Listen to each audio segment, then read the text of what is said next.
दोस्तों, मैं राहुल आपको आर्डेंट इंटर्नशिप एंड प्रोजेक्ट के यूट्यूब चैनल पे स्वागत करता हूं। हमारा मुहिम है इंडिया को आत्मनिर्भर बनाने का और दोस्तों आपको टेक्निकली स्ट्रांग बनाने का। हमसे जुड़े रहिए रोज़ कुछ न कुछ सीखने के लिए। अगर आप चाहते हैं कि हम कोई टेक्निकल टॉपिक के ऊपर इस चैनल पर वीडियो बनाएं तो तुरंत वीडियो के कमेंट सेक्शन पर जाएँ और कमेंट कीजिए। नमस्कार दोस्तों, मैं राहुल आपको आर्डेंट इंटर्नशिप्स एंड प्रोजेक्ट के यूट्यूब चैनल पर स्वागत करता हूँ। हमारा मुहिम है इंडिया को आत्मनिर्भर बनाने का और दोस्तों आपको टेक्निकली स्ट्रांग बनाने का। सो हमसे जुड़े रहिए रोज़ कुछ नया सीखने के लिए। अगर आप चाहते हैं कि हम आपको कोई टेक्निकल टॉपिक के ऊपर इस चैनल पे वीडियो बना कर दें तो तुरंत वीडियो के कमेंट सेक्शन पे जाइए और कमेंट कीजिए। तो चलिए दोस्तों, आज का जो टॉपिक है वो ये है कि हम कैसे PHP के जरिए वेब सॉकेट यूज़ करके क्लाइंट सर्वर चैट एप्लीकेशन बना सकते हैं। इसमें हम जो यूज़ कर रहे हैं PHP के थ्रू हम वेब सॉकेट का इस्तेमाल करेंगे। तो बने रहिए हमारे साथ, वीडियो को अंत तक देखिए और अगर वीडियो अच्छा लगे तो लाइक एंड सब्सक्राइब करना ना भूलें। तो सबसे पहले मैं आपको बता दूं आपको क्या करना है। आपको सिस्टम पर XAMPP इंस्टॉल होना ज़रूरी है। तो XAMPP इंस्टॉल करने के तरीके जो है वो मैं आपको बता देता हूँ। आपको कुछ नहीं करना है, आपको सिंपली गूगल पर जाना है और यहाँ पर लिखना है डाउनलोड XAMPP। आपको डाउनलोड XAMPP में सबसे पहले जो www.apachefriends.org ये जो वेबसाइट मिलेगी आपको इसमें एंटर करना है। चलिए, तो हम यहाँ पर आ चुके हैं। तो यहाँ पर आप देख सकते हैं कि हमारे पास 3 डाउनलोड के ऑप्शंस हैं। सबसे पहला जो है वो है PHP 7.4 के साथ, नेक्स्ट जो है वो है 8.0.15 और थर्ड जो है वो है आपका 8.1.2। तो आप सबसे पहला वाला डाउनलोड करें, आप दूसरा या तीसरा भी डाउनलोड कर सकते हैं, कोई दिक्कत नहीं है। तो सबसे पहला वाला डाउनलोड करें। तो जैसे ही ये डाउनलोड हो जाएगा, आप देख सकते हैं कि ये डाउनलोड होना शुरू हो चुका है। जैसे ही ये डाउनलोड हो जाएगा आपको क्या करना है, आपको इंस्टॉल कर लेना है। तो मैं फिलहाल इसको यही पॉज कर देता हूँ क्योंकि मैंने ऑलरेडी इसको डाउनलोड कर लिया है। और जैसे एक नॉर्मल सॉफ्टवेयर को आप इंस्टॉल करते हैं उसी तरीके से XAMPP को आपको अपने सिस्टम के ऊपर इंस्टॉल कर लेना है। जैसे ही आप इसको अपने सिस्टम के ऊपर इंस्टॉल कर लेंगे, आपको जाना है C ड्राइव के पास। C ड्राइव में आप देख सकते हो कि ऑलरेडी एक XAMPP नाम का फोल्डर तैयार हो चुका होगा। अब ये XAMPP के अंदर आपको एक फोल्डर मिलेगा htdocs, ये डायरेक्टरी, ये फोल्डर के अंदर आपको जाना है और यहाँ पर आपको एक खुद का फोल्डर क्रिएट करना है। तो सपोज मैं ये फोल्डर का नाम दे देता हूँ वेब सॉकेट। आप किसी भी नाम से एक फोल्डर तैयार कर सकते हैं। XAMPP को जैसे ही आपने, या XAMPP जो भी आप चाहो कह सकते हो, XAMPP, तो जैसे ही आपने उसको इंस्टॉल कर लिया है उसके बाद आपको क्या करना है, आपको इसको स्टार्ट करना पड़ेगा। तो स्टार्ट करने के लिए आप XAMPP के कंट्रोल पैनल को स्टार्ट करें। आपके XAMPP कंट्रोल पैनल को स्टार्ट करें और सबसे पहले आप देख सकते हैं कि Apache है और MySQL है। तो Apache जो है वो है हमारा वेब सर्वर और MySQL जो है वो है हमारा RDBMS, जिसके ऊपर हम लोग अगर डेटाबेस से रिलेटेड कोई काम करते हैं तो हम इसको लेकर काम कर सकते हैं। तो आप चाहो तो आप इसको भी स्टार्ट कर सकते हो और इसको मिनिमाइज कर दीजिए। मिनिमाइज करने के बाद आप सिंपल गूगल में जाइए। गूगल में जाने के बाद आपको करना है लोकल होस्ट, आपको लिखना है लोकल होस्ट, बस इतना ही आपको करना है। आप देख सकते हो अगर ऐसे स्क्रीन आपको मिल रहा है कुछ, तो आपका सब कुछ ठीक ठाक चल रहा है। आपका web server Apache web server है वो भी ठीक चल रहा है। अगर आप देखना चाहते हो कि आपका MySQL वगैरह ठीक चल रहा है या नहीं, तो आप यहाँ पर PHP My Admin पर क्लिक कर सकते हैं। तो PHP My Admin पर जैसे ही आप क्लिक करोगे तो कुछ समय के बाद आपको एक यूज़र इंटरफेस मिलेगा जो MySQL के यूज़र इंटरफेस को दर्शाता है। तो देख सकते हैं दोस्तों कि हमारा जो MySQL का यूज़र इंटरफेस है ये भी एकदम परफेक्ट है। तो चलिए हम क्या काम करेंगे अभी, हम अभी चलते हैं C ड्राइव में। C ड्राइव में हम लोगों ने XAMPP फोल्डर के अंदर हमें जो htdocs फोल्डर मिला था XAMPP को इंस्टॉल करने के बाद, तो हमने वहाँ पर क्या किया है, खुद का एक फोल्डर बनाया है और वो फोल्डर का नाम है वेब सॉकेट। तो हमें इसके अंदर 2 PHP के फाइल क्रिएट करने हैं। तो यहाँ पर फाइल्स क्रिएट करने के लिए दोस्तों हम लोगों ने यहाँ पर नोटपैड का इस्तेमाल किया है, नोटपैड++ का। तो आप चाहें तो कोई और भी आईडी का इस्तेमाल कर सकते हैं, VS कोड हो सकता है या फिर कोई भी और आईडी जो आपको कंफर्टेबल लगे आप उसका यूज़ कर सकते हैं। तो मैंने यहाँ पर क्या करूँगा, मैंने यहाँ पर एक नया फाइल क्रिएट किया हुआ है ऑलरेडी और मैं इसको सेव कर दूंगा। तो दोस्तों आपको इस फाइल को सेव कहाँ करना है, ये फाइल को आपको सेव करना पड़ेगा उसी फोल्डर के अंदर XAMPP htdocs उसी वेब सॉकेट नाम का फोल्डर के अंदर जो आपने क्रिएट किया था। ठीक है, तो इसका मैं नाम दे दूंगा client.php और यहाँ से अगर आप नोटपैड प्लस प्लस यूज कर रहे हैं तो यहाँ से ऑल फाइल्स करना ना भूलें, अदरवाइज वो क्या होगा, वो सेव हो जाएगा आपका टेक्स्ट फॉर्मेट में, .txt फॉर्मेट में, जो कि हमें बिल्कुल भी नहीं चाहिए। तो हम लोगों ने यहाँ पर client.php नाम से इसको सेव कर लिया है। तो अभी सवाल उठता है कि client.php हम लोगों ने क्यों बनाया, और साथ ही साथ मैं एक और फाइल बना लेना चाहूंगा यहाँ पर और इसको सेव कर दूंगा उसी फोल्डर के अंदर सेम प्रोसेस से, और इसका नाम दे दूंगा server.php। फिर से मैं रिपीट कर देता हूं, ऑल टाइप्स करना ना भूलें आप, अदरवाइज ये फाइल .txt फॉर्मेट में सेव हो जाएगा। तो जैसे ही आपने XAMPP को इंस्टॉल कर लिया है, साथ ही साथ आपको अपाची वेब सर्वर मिल जा रहा है, जो कि आपका PHP स्क्रिप्ट को रीड करेगा, पार्स करेगा, आपको आउटपुट दिलाएगा ब्राउजर में। क्योंकि PHP एक सर्वर साइड स्क्रिप्टिंग लैंग्वेज है, तो हमें सर्वर की जरूरत होती है। तो सर्वर जो है वो अपाची वेब सर्वर है, जो XAMPP को इंस्टॉल करने के साथ ही साथ आपको मिल जाती है। दूसरा जो है, आपको PHP का वर्जन जो हम लोगों ने देखा था वहां पर 7.4 समथिंग कुछ ऐसा वर्जन था। एक बार फिर से हम यहाँ देख लेते हैं, हमारा PHP का वर्जन जो मिला था हमें वो कुछ इस तरीके था, 7.4.27। तो पहला वाला डाउनलोड हम लोगों ने सक्सेसफुली यूज़ किया था, तो हमारा यहाँ पर जो PHP का वर्जन है वो 7.4.27 यूज़ हो रहा है। तो चलते हैं हम फिर से अपने स्क्रिप्ट्स में, हम लोग चलते हैं फिर से अपने स्क्रिप्ट में वापस। तो यहाँ पर हम क्या करेंगे, हमें client.php और server.php क्यों तैयार किया। client.php दोस्तों हम लोगों ने इसलिए तैयार किया है क्योंकि हम यहाँ से कुछ रिक्वेस्ट भेजेंगे और server.php जो है वो हमें क्या करेगा, रिस्पॉन्स देगा। ठीक है, तो चलिए सबसे पहले हम तैयार कर लेते हैं अपना क्लाइंट को।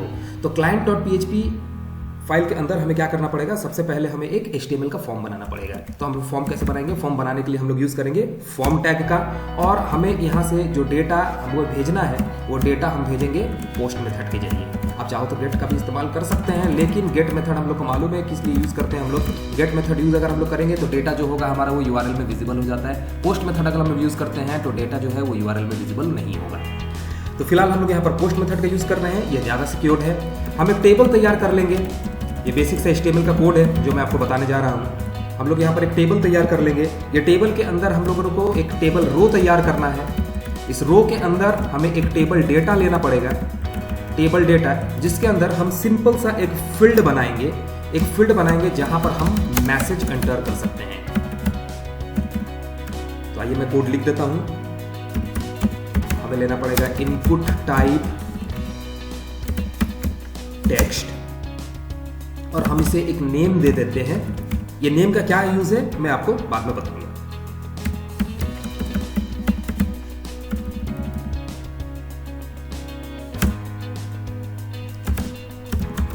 हमें फिर से एक टेबल रो बनाना पड़ेगा। हम यहां पर एक बटन बना लेते हैं। इनपुट टाइप सबमिट कर लिया हम लोगों ने, और नेम मैंने ले लिया है BTN सेंड। दोस्तों देखिए, नेम मैंने यहाँ पर लिया है BTN सेंड, फिर यहाँ पर नेम लिया है TXT मैसेज। तो ये कोई प्री डिफाइंड नहीं है, आप कुछ भी ले सकते हो। ये नेम एट्रीब्यूट जो है आपको इसी तरीके से लिखना है, लेकिन ये डबल कोट्स के अंदर आप जो भी लिख रहे हो या कुछ भी लिख सकते हो। सिर्फ आपको याद रखना है कि आप लिख क्या रहे हैं, ताकि आप बाद में इसका इस्तेमाल कर सकें। और हम यहाँ पर एक वैल्यू दे देते हैं। वैल्यू दोस्तों, वैल्यू हम जो भी देंगे वो हमारा अपीयर करेगा बटन के ऊपर। तो यहां पर हम लोगों ने सक्सेसफुली अपना फॉर्म तैयार कर लिया है। तो हम इस फाइल को सेव कर लेते हैं, और चलिए हम देखते हैं कि इस फाइल को रन कैसे करना है। दोस्तों, इस स्क्रिप्ट को रन करने के लिए हमें क्या करना पड़ेगा, हमें लिखना पड़ेगा लोकलहोस्ट स्लैश, हम लोगों ने फोल्डर कौन सा बनाया था, htdocs के अंदर हम लोगों ने डायरेक्टरी कौन सा बनाया था। आप देख सकते हैं कि हमारा डायरेक्टरी जो है वो है वेब सॉकेट। तो हमें लिखना है वेब सॉकेट। तो देखिए, अभी तक हम लोगों ने क्या किया है, लोकलहोस्ट स्लैश वेब सॉकेट में हम यहां पर एंटर कर चुके हैं। वेब सॉकेट जो है वो हमारा क्या है, वेब सॉकेट जो है हमारा वो है फोल्डर या डायरेक्टरी कह सकते हैं आप, जिसे हम लोगों ने htdocs फोल्डर के अंदर क्रिएट किया हुआ है। तो htdocs जो है वो हमारा लाइव डायरेक्टरी है दोस्तों। तो वेब सॉकेट के अंदर से हम कौन सी फाइल को रन कराना चाहते हैं, कौन सी फाइल को अगर हम रन कराना चाहते हैं तो आप देख सकते हैं हमें client.php को रन कराना है। तो हमें URL देना पड़ेगा client,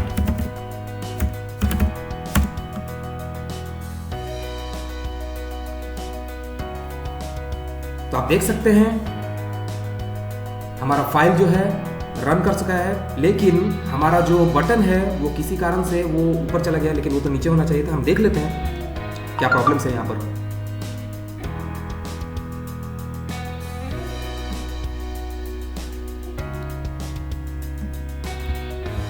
तो हम लोगों ने यहाँ पर टेबल रो क्रिएट किया हुआ है। अच्छा ठीक है, हमें यहाँ पर टेबल डेटा देना जरूरी है।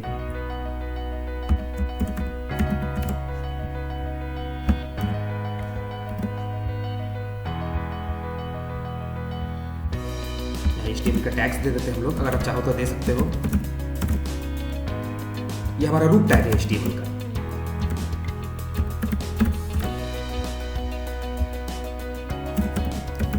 रूट टैग के अंदर हमेशा हमें बॉडी टैग देना है। तो HTML दोस्तों जो है वो एक पेयर टैग है। एक पेयर टैग ज़्यादातर जो टैग्स होते हैं वो पेयर टैग होते हैं।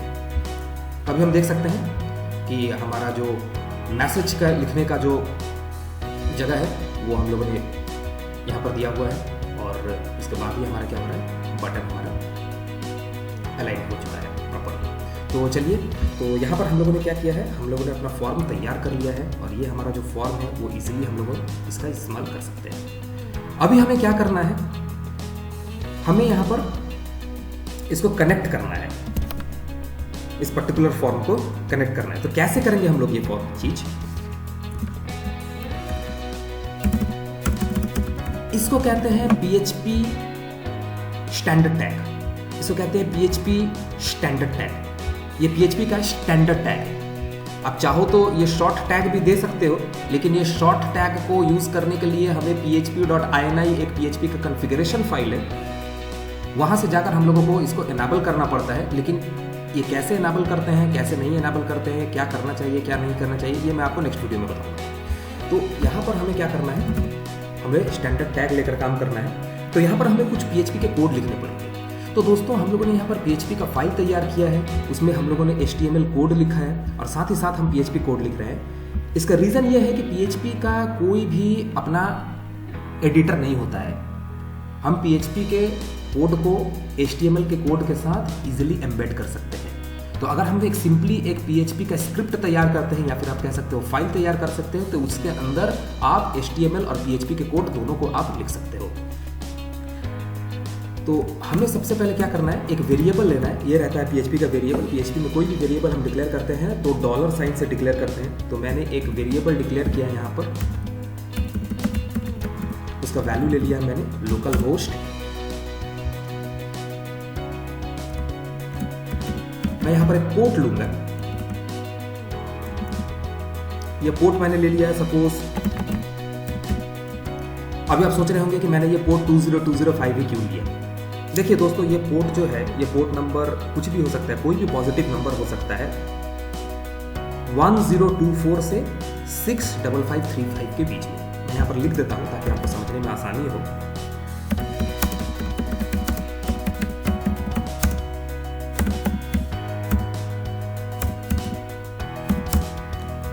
ये कोई भी नंबर आप ले सकते हो बिटवीन 1024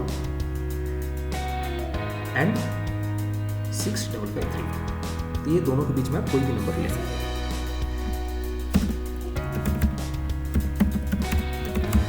अब हम देखेंगे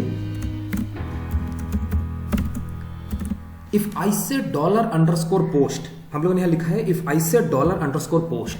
तो हम कौन से बटन पर क्लिक कर रहे हैं, हम ये जो बटन हम लोगों ने यहाँ पर क्लिक किया है, इस बटन पे हम लोग जब क्लिक करेंगे तो हमारा मैसेज कहाँ है, हमारा मैसेज डायरेक्ट होना चाहिए सर्वर को। तो हमारा बटन का नाम क्या है ये हमें ख्याल करना है, क्योंकि मैंने बोला था कि आप सिर्फ ध्यान रखिएगा कि आप नेम क्या दे रहे हैं। तो हम लोगों ने यहाँ पर बटन का नाम जो दिया हुआ है वो दिया है BTN सेंड। मैं इसको कॉपी कर लेता हूँ और कॉपी करके उसी तरीके से यहाँ पेस्ट कर देता हूँ। इफ आई से $_पोस्ट BTN सेंड, इसका मतलब ये होता है कि अगर हम लोग BTN सेंड नाम के बटन पर अगर हम लोग क्लिक करते हैं, अगर BTN सेंड नाम के बटन पर अगर हम लोग क्लिक करते हैं तो हमारा एक्शन क्या होना चाहिए, क्या होना चाहिए हमारा एक्शन। यहाँ पर हमारा एक्शन ये होना चाहिए कि हम एक वेरिएबल लेंगे और रिक्वेस्ट मेथड से हम txt मैसेज को रिसीव कर लेंगे और एक वेरिएबल के अंदर स्टोर कर लेंगे। तो हमारा txt मैसेज क्या था? txt मैसेज जो था वो हमारा इनपुट फील्ड जो था उसका नाम था, इनपुट फील्ड का नाम था। तो हम लोगों ने क्या किया यहाँ पर, हम लोगों ने एक मैसेज बोल के वेरिएबल लिया है जिसके अंदर हम लोगों ने txt मैसेज को हम लोगों ने एम्बेड कर लिया है या फिर रिक्वेस्ट मेथड से हम लोगों ने स्टोर किया हुआ। हम एक और वेरिएबल क्रिएट करेंगे सॉक, जिसके अंदर हम सॉकेट तैयार करेंगे, सॉकेट तैयार करेंगे। तो दोस्तों हम लोगों ने जो सॉकेट तैयार करना है, हमको जो सॉकेट तैयार करना है, सॉकेट तैयार करने के लिए हमारे पास जो मेथड है user defined, pre defined method कहते हैं इसको, प्री डिफाइंड मेथड जो कहते हैं इसको, जो PHP ने हमें दिया हुआ है, उस मेथड का नाम है सॉकेट अंडरस्कोर क्रिएट। इसके अंदर एक कांस्टेंट जाएगा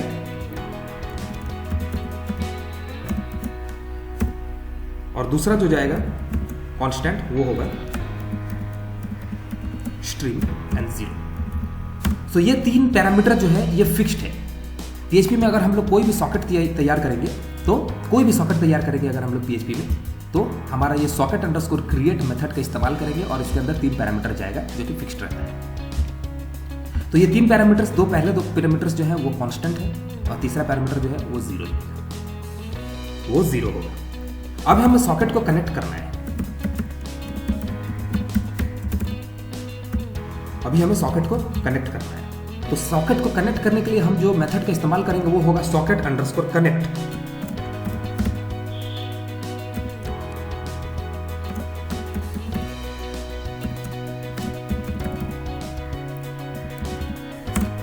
ये तीन पैरामीटर हम लोग सॉकेट अंडरस्कोर कनेक्ट के अंदर देंगे। सबसे पहला जो वेरिएबल जिसके अंदर हम लोगों ने सॉकेट को क्रिएट किया है, दूसरा जो हमारा वेरिएबल है वो है द होस्ट यानी लोकल होस्ट। मैं बता दूं इसके अंदर जो IP एड्रेस है, इसका जो IP एड्रेस है वो कुछ इस तरीके से रहेगा। लोकल होस्ट का मतलब होता है 127.0.0.1। हमारा तीसरा पैरामीटर जो है वो है हमारा पोर्ट, वो हमारा पोर्ट है। तो यहां पर हम लोगों ने सॉकेट को क्रिएट किया, सॉकेट को कनेक्ट किया। अब हमें क्या करना है, सॉकेट राइट, एक मेथड आता है सॉकेट राइट, सॉकेट राइट। इसके अंदर हम पास करेंगे सॉक को। सॉक के अंदर क्या है हमारा, सॉक के अंदर हम लोगों ने सॉकेट को क्रिएट किया था। दूसरा होगा मैसेज, मैसेज जो हम भेजना चाहते हैं। और थर्ड पैरामीटर जो होगा वो होगा हमारा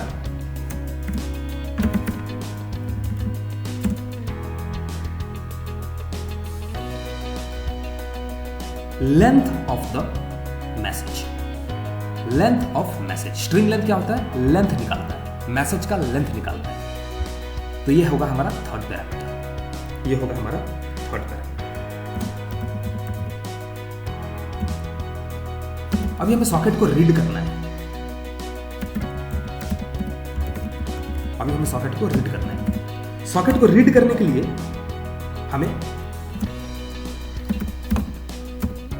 भेजना पड़ेगा, सबसे पहला पैरामीटर जो हम लोगों ने भेजा है वो है सॉक और दूसरा पैरामीटर होगा अपलोड। सपोज मैंने यहां पर भेज दिया 192।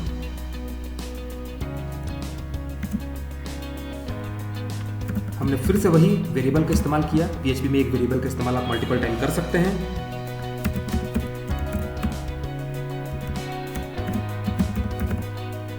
ट्रिम से हम लोग क्या करेंगे, कोई भी व्हाइट स्पेसेस है तो उसको रिमूव कर देंगे।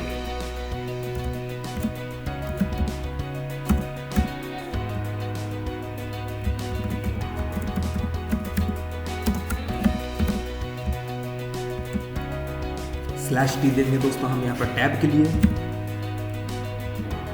उसके साथ हम कॉन्कैटिनेट कर देंगे अपने वेरिएबल को। यहाँ पर हमारा PHP का टास्क कंप्लीट होता है। ये रह गया हमारा PHP का कोड, बहुत ही सिंपल सा कोड है। उम्मीद करता हूँ आप लोगों को समझ आएगा। अगर कोई भी दिक्कत होगी तो आप कमेंट सेक्शन में जरूर बताइएगा, मैं आपका प्रॉब्लम सॉल्व करने के लिए हमेशा हाजिर हूँ। अभी हमें क्या करना है, हम लोगों ने यहां पर एक टेबल रो फिर से क्रिएट किया।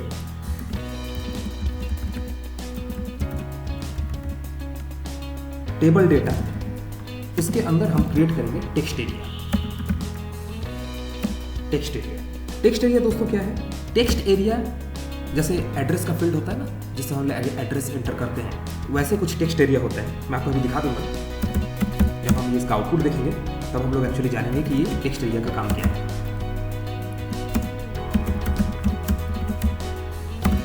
तो हम लोगों ने रो लिया है 10, कॉलम लिया है 30। ये हमारा टेक्स्ट एरिया है। चलिए देखते हैं इसका आउटपुट कैसा है। ये आउटपुट कुछ इस तरीके से आएगा, लेकिन यहाँ पर TD और TR कुछ इस तरीके से यहाँ पर इंटरफेयर कर रहा है। तो देखते हैं हमारा क्या गलती है इस कोड में। कोड में गलती यही था कि हम लोगों ने टेक्स्ट एरिया को क्लोज नहीं किया। मैंने जैसा बताया आपको कि HTML में ज़्यादातर टैग जो होते हैं वो पेयर टैग होते हैं। उम्मीद करते हैं हमारा प्रॉब्लम सॉल्व हो गया। तो आप देख सकते हो हमारा प्रॉब्लम ऑलरेडी सॉल्व है। यहाँ पर हमारा client.php का जो स्क्रिप्ट रहता है ये कंप्लीट हुआ, ये फुल्ली कंप्लीट हुआ, ये कंप्लीट हो गया। हम एक काम करेंगे, हम लोगों ने यहाँ पर जो फॉर्म को कंप्लीट कर दिया था, यहाँ पर ये फॉर्म को लास्ट में कंप्लीट करेंगे कुछ इस तरीके से, क्योंकि पूरा HTML कोड है तो हम लोगों ने कुछ इस तरीके से इसको कंप्लीट करा है। देख सकते हैं। सो हम यहाँ से जो मैसेज जो भेजेंगे और सेंड बटन पे क्लिक करेंगे, ये मैसेज हिट करेगा हमारे सर्वर को, और सर्वर अगर हमें जो रिप्लाई करती है वो हमारा मैसेज यहाँ पर देखने को मिलेगा दोस्तों। ठीक है, तो आइए अभी चलते हैं server.php पर। server.php पे चलते हैं। तो server.php में हमें क्या करना है? यहाँ पर सर्वर का कोड लिखना है। यहाँ पर सर्वर का कोड लिखना पड़ेगा हमें। तो सर्वर का कोड हमें लिखने के लिए हम लोग क्या करेंगे? सबसे पहले हमें क्या करना है? server.php का कोड लिखने के लिए, server.php का कोड लिखने के लिए सबसे पहले हमें क्या करना पड़ेगा? हमें एक PHP का टैग ओपन करना पड़ेगा। जैसा मैंने बताया आपको, आप PHP का टैग ओपन करिए। जैसे आपने PHP का टैग ओपन कर रहा है, होस्ट आपको यहाँ पर डिफाइन करेगा। होस्ट क्या है? वो हमेशा लोकल होस्ट होगा, हमेशा लोकल होस्ट रहेगा। और यहाँ पर आपको पोर्ट डिफाइन करा है, तो पोर्ट अगर आप डिफाइन करते हैं तो 20205 मैं यहाँ पर डिफाइन कर लेता हूँ। यहाँ पर एक टाइम लिमिट सेट कर देते हैं। ये टाइम लिमिट क्या होता है? सर्वर को टाइम आउट, हम लोगों ने कुछ टाइम आउट नहीं दिया है। यहाँ पर टाइम लिमिट सेट किया है 0 देर में। इसका मतलब क्या होता है? कोई टाइम आउट नहीं। सर्वर का टाइम लिमिट हम लोगों ने सेट किया। यहाँ पर फिर से एक वेरिएबल ले लेते हैं। वेरिएबल लेने के लिए हम क्या करेंगे? हम एक सॉकेट क्रिएट करेंगे। वेरिएबल के अंदर हम एक सॉकेट क्रिएट करेंगे। सॉकेट क्रिएट करने के लिए आपको मालूम है हमें क्या करना है। सॉकेट को जिस तरीके से क्रिएट किया था हम लोगों ने, सॉकेट क्रिएट AF_inet, sock_stream 0। तो आप चाहो तो आप इस लाइन को भी कॉपी कर सकते हैं और यहाँ पर पेस्ट कर सकते हैं, या फिर आप चाहो तो इसको दोबारा लिख भी सकते हो। अगर हमारा सॉकेट सक्सेसफुली क्रिएट होता है तो अच्छी बात है, वरना हमें एक मैसेज डिस्प्ले होना चाहिए।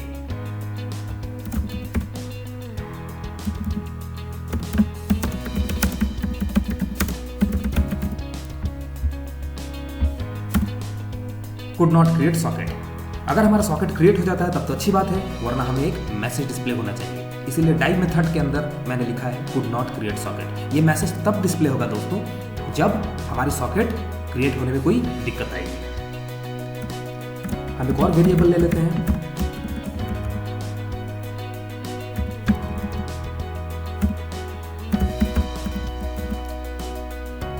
अब हम सॉकेट को बाइंड करेंगे।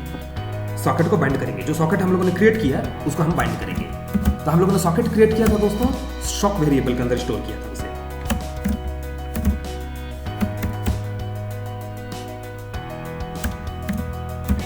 इस तरीके से हम लोगों ने सॉकेट को बाइंड किया। अगर सॉकेट बाइंड होने में कोई दिक्कत आती है तो फिर से हमें एक मैसेज डिस्प्ले करवाना पड़ेगा। तो हम यहाँ पर मैसेज डिस्प्ले कर देंगे।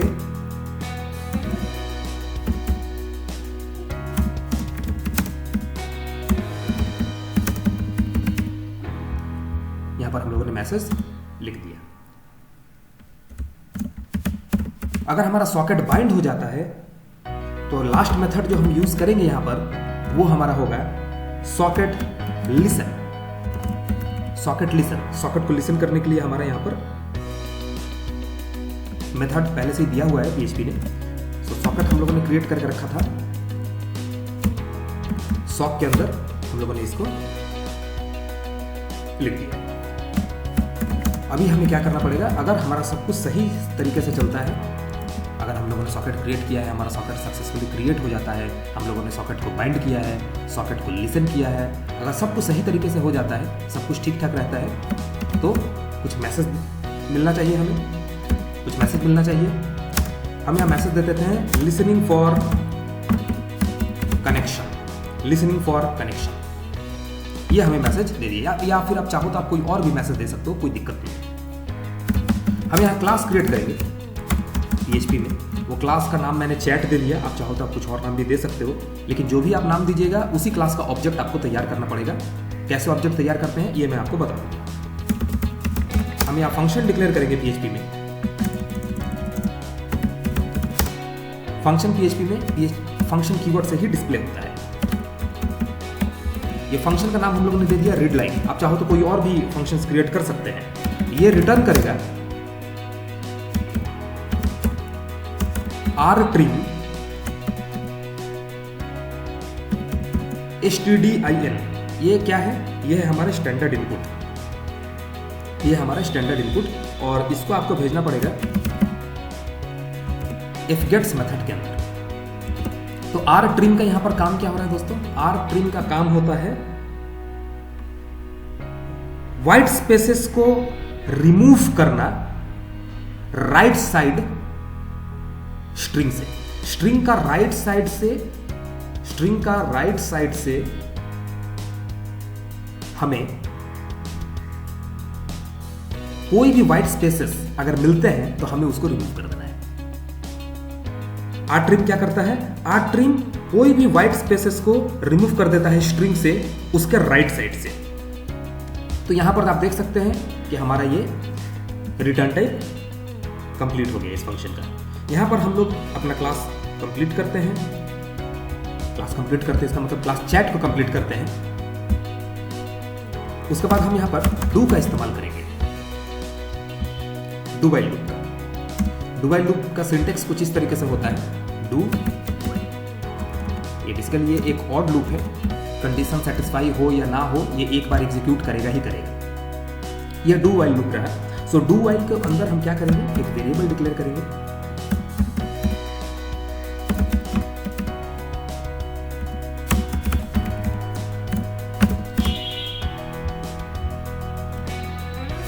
हम लोगों ने सॉकेट को यहां एक्सेप्ट किया,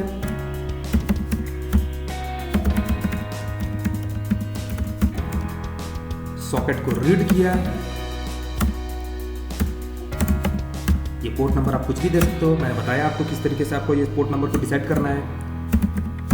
हमें एक मैसेज दे देंगे, लेकिन जो भी मैसेज होगा हमारा वो ट्रिम मेथड के अंदर से गुजरेगा, ताकि कोई भी अगर व्हाइट स्पेसेस हो स्टार्टिंग में या अंत में तो वो रिमूव हो जाए। हम यहां पर एक मैसेज डिस्प्ले करा देते हैं,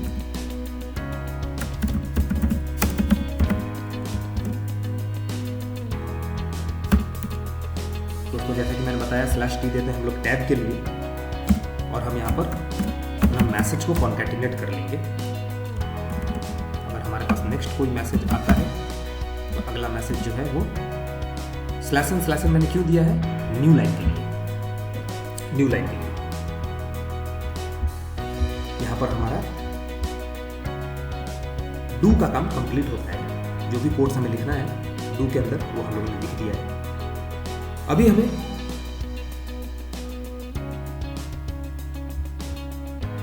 अभी तक हम लोगों ने ऑब्जेक्ट नहीं बनाया, तो अभी हम यहाँ ऑब्जेक्ट बनाएंगे। तो दोस्तों हमारा क्लास जो था वो क्लास का नाम था चैट।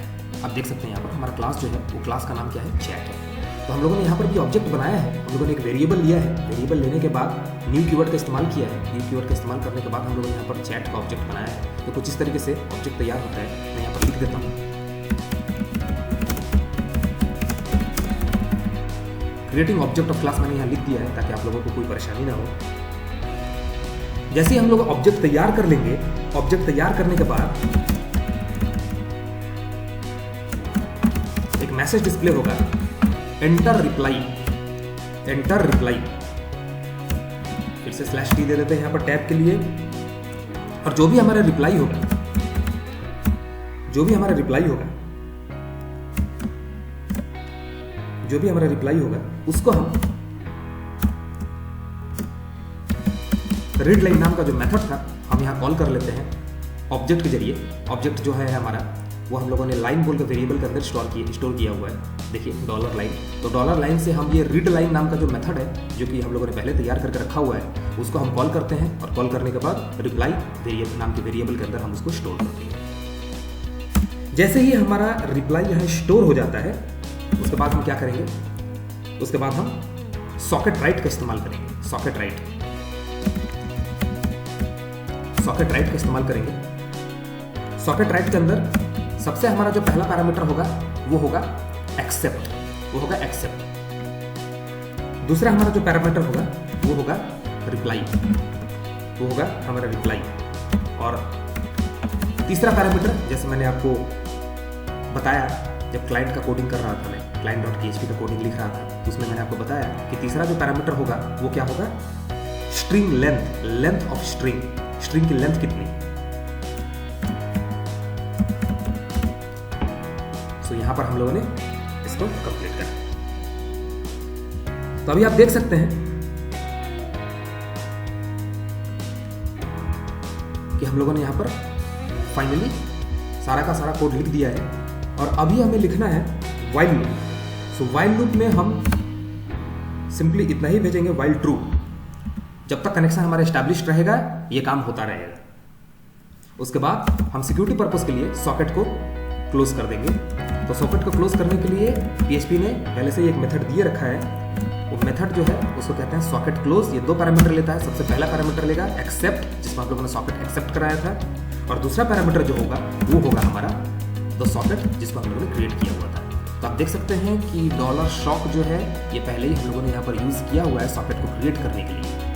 सॉकेट को क्रिएट करने के लिए हम लोगों ने पहले इसको यूज़ करके रखा हुआ है। तो अभी आप सोच रहे होंगे कि इस प्रोग्राम को रन कैसे कराना है, क्या हम डायरेक्टली इसको जाकर रन कराएंगे तो क्या ये रन हो जाएगा। अगर मैं रन करा रहा हूँ यहाँ से अगर कुछ भी मैसेज भेज रहा हूँ, भाई मैं सेंड करता हूँ तो नो रिस्पॉन्स देख सकते हो, आप देख सकते हो ये एक एरर दे रहा है। तो इस प्रोग्राम को क्लाइंट सर्वर का जो प्रोग्राम होता है वो रन कराया कैसे जाता है, वो कैसे रन कराया जाता है मैं अभी आपको बता देता हूँ। सबसे पहले आपको कमांड प्रॉम्प्ट में जाना है।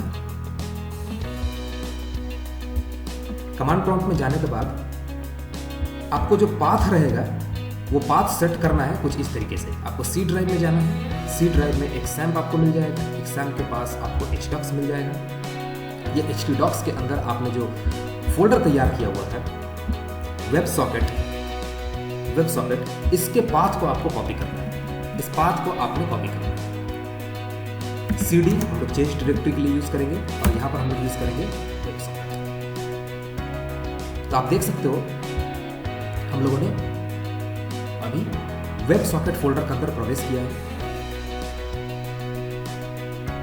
तो यहां से हमें सबसे पहले जो फाइल को एग्जीक्यूट करवाना है, रन कराने को कहते हैं एग्जीक्यूट करना। जिस फाइल को हमें एग्जीक्यूट करना है, रन करवाना है, उसे हम यहां से रन कराएंगे। वो रन कैसे करेंगे, वो रन करेंगे php-f server.php को सबसे पहले अपने को रन कराना है।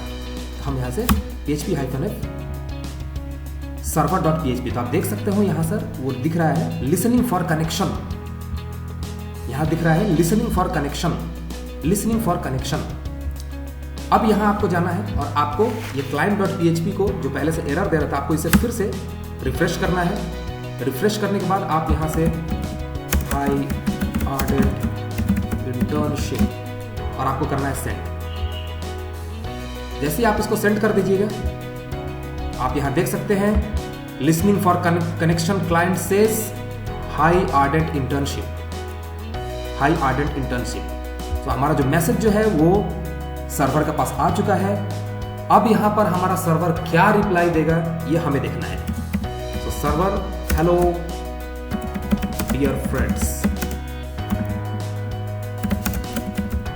Welcome to audit. और जैसे ही हम यहाँ एंटर हिट करते हैं,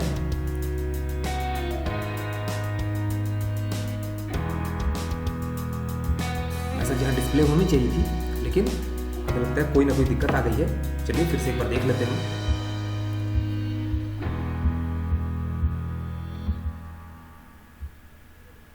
कोई प्रॉब्लम नहीं है, मैं एक बार चेक कर लेता हूँ। अच्छा, टेक्स्ट एरिया तो हम लोगों ने यहाँ पर बनाया हुआ है, लेकिन इस टेक्स्ट एरिया में मैसेज को हम लोगों ने डिस्प्ले नहीं किया है। इसमें हम लोगों ने मैसेज को डिस्प्ले नहीं किया है, तो इस मैसेज को डिस्प्ले कराएंगे हम लोग कहाँ? ये कराएंगे टेक्स्ट एरिया के अंदर। टेक्स्ट एरिया के अंदर हम कराएंगे। तो टेक्स्ट एरिया के अंदर कराने के लिए हमें क्या करना पड़ेगा? हमें PHP का टैग देना पड़ेगा। पहले PHP का टैग हम लोगों ने जैसे दिया हुआ है, इको कराना पड़ेगा रिप्लाई को, इको कराना पड़ेगा रिप्लाई को। तो दोस्तों हम लोगों ने ये चीज़ को यहाँ लिखना भूल गए थे हम लोगों ने। ये हम लोगों ने कंप्लीट किया। कंप्लीट करने के बाद चलिए वापस से फिर से चलते हैं। हमारा सर्वर रिप्लाई करेगा। पहले हम क्लाइंट का यूज कर लेते हैं, हेलो एवरीबॉडी, और यहाँ सेंड बटन पर क्लिक करते हैं। हम देख सकते हैं यहाँ पर हम लोगों को मैसेज मिल चुका है, hello everybody, high ardent internship, high ardent internship. आप देख सकते हो server says high ardent internship. तो इस तरीके से हमारा ये क्लाइंट सर्वर काम कर रहा है। यहाँ से हम कुछ भेजते हैं, welcome to programming, welcome to programming. Send करते हैं, देखते हैं हमारा सर्वर के पास जा रहा है या नहीं। वेलकम टू प्रोग्रामिंग, ये जो मैसेज जो है हमें सर्वर को मिल चुका है। अब सर्वर क्या रिप्लाई करती है? Great to see you all, great to see you all.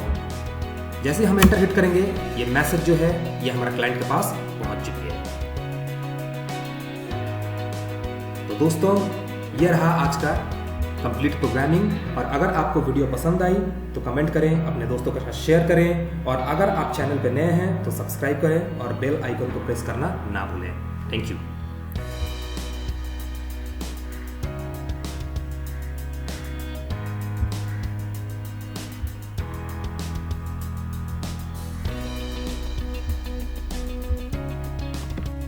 तो अगर आपको वीडियो पसंद आई हो तो कमेंट करें, अपने दोस्तों के साथ शेयर करें, और अगर आप चैनल पर नए आए हैं तो सब्सक्राइब करें और बेल आइकन को प्रेस करना ना भूलें।